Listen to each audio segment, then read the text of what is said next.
Oh, the lady's seeing me filming. She's not happy about it.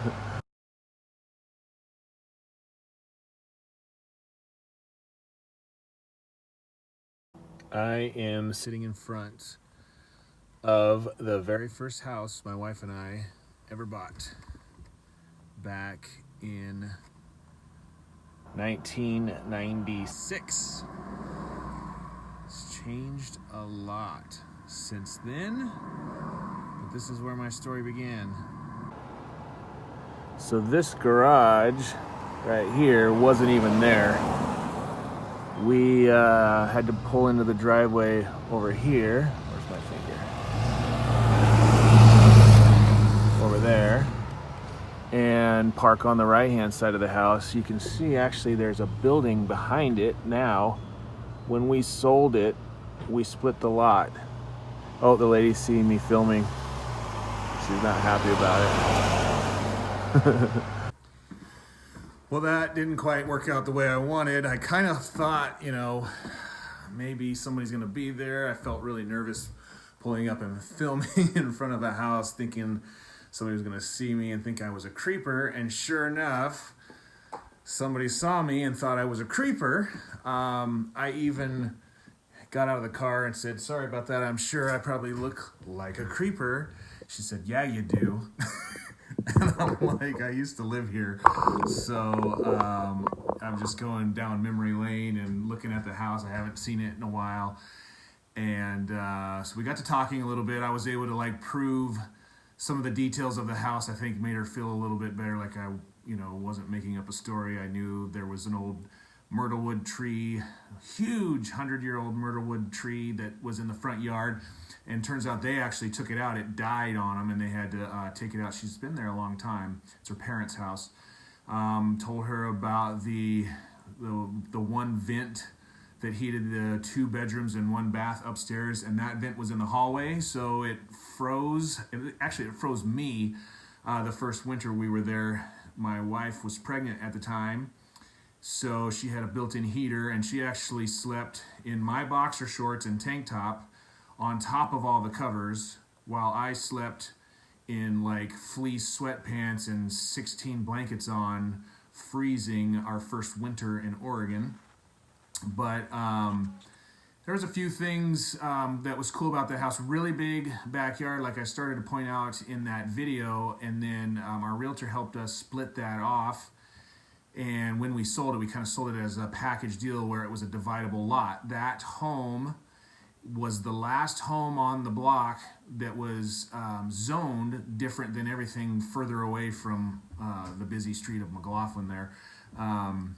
So it was zoned where it could fit 2 lots in one. It was almost a quarter of an acre. So our realtor helped us split that up when we sold it, and then the person we sold it to built a house behind it, and then he built that garage that's on the left side of the house there. That used to not be there. There was no garage when we lived there.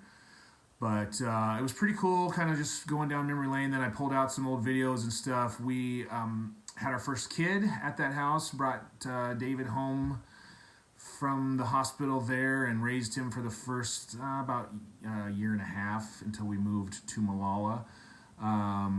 Got new construction fever, and they were building homes pretty affordable out in Big Meadow, so we ended up moving out there. But our story in terms of buying that house is pretty interesting. So I've learned a lot since then, but we got it. I think we bought it in the low 100s, maybe 110. I can't remember. We didn't have enough for a full down payment, but FHA allowed for you to, and still does allow for you to get your down payment in the form of a gift. So we had my parents help us with that. Didn't know it at the time, but there's closing costs and origination fees and prepaid property taxes and prepaid interests and points and escrow fees and all of these things that added up. So they told us we needed to come in and sign, and gave us the total dollar amount that we needed to bring in. We didn't have it. We had already gotten the money from the parents, and we're too embarrassed to ask them again. And so we didn't know what to do. So we pulled out some credit cards and went to the ATM and pulled cash out on our credit cards. I don't know if you can still do that. I know at the time, like if you bought something at the store, it was one interest rate, but if you like pulled cash out, it was like 21% or something like that, something really high. Keep in mind this is 1996, so the internet is, early. There's like AOL and CompuServe, and it took 15 minutes to get online, and not everybody had a website and all that kind of stuff. So to pull your credit or to check your credit balances, I think they used to do it by fax or by some like automated like phone-in thing, and you type in your social and they give you your score, something like that. But nowadays, you can't go borrow money on your credit card the day before closing. Don't do that. It changes your credit score. It changes your debt-to-income ratio. They see all this new debt.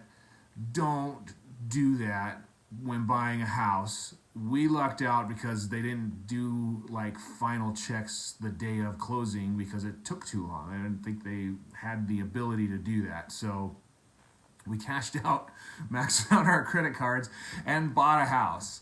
I also didn't know at the time that the loan we got in order for us to qualify for it was an adjustable rate after 1 year. So the house payment went up a couple $100 1 year later, and we were like, what the heck is going on here? Didn't know that, so I teach people to look for that now. But we made it work. We got in, and the hardest one is the first one, and we've bought, several homes since then. We're in our 4th primary residence now, and have bought some investment properties. And I think I'm gonna do another video of each of the homes we bought and kind of share some stories of how we got it and like how the process worked, any special stories, like the heater upstairs on our first house not heating the upstairs. We had to replace a hot water heater, and it was all these, because it was a 1906 house, so there was all these things that I didn't anticipate needing to do, and I think that contributed to us buying new construction.